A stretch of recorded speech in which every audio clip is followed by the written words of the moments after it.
Transform, energize, and clean India. That is really the motto of this year's budget.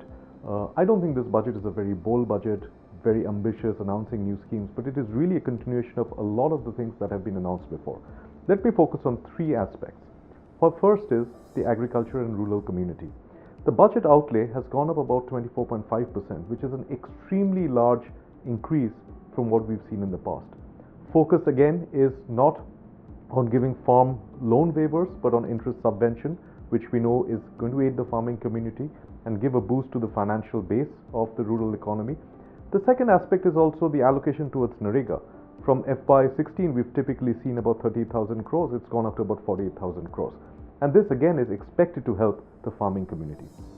The second aspect is on infrastructure, particularly focused on road and airports.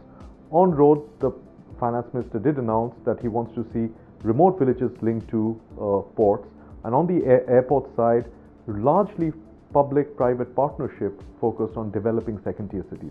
Now, I would have expected to hear a bit more of these, but this time around it was quite subdued. The one angle which has been in our minds for a long time is FRBM, really fiscal prudence, and the finance minister here has not disappointed in my mind. He did mention that 3.5% as the fiscal deficit target was important to adhere to, and he has done that. But for the next year, he has taken a bold step to reduce it to 3.2%.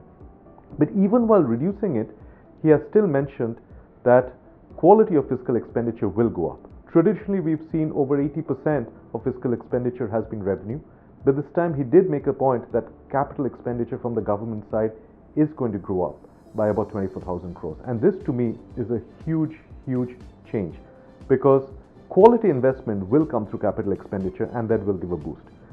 The second aspect on related to funding is really bank recapitalization. Again, about 10,000 crores. It's not a large number, but from the perspective of the government, while this is going towards recapitalization, what will be important for us to see is how that again gets back into the economy. For example, will credit offtake go up because of this? So overall, with this, as well as again demonetization from the banking side, we cannot avoid that topic. A lot of us have seen financial hardships in the past few months, but I think a lot of that is coming down at this point. Digital payments, the BHIM app, the fact that there are 10 lakh additional point of sales, I think all these will give a boost towards this vision of a cashless economy. Again, not a very bold budget, a balanced budget focused on continuation of initiatives rather than introducing new initiatives. And I think, again, implementation will be the key, and we have to see how it bodes for all of us in the future. Thank you.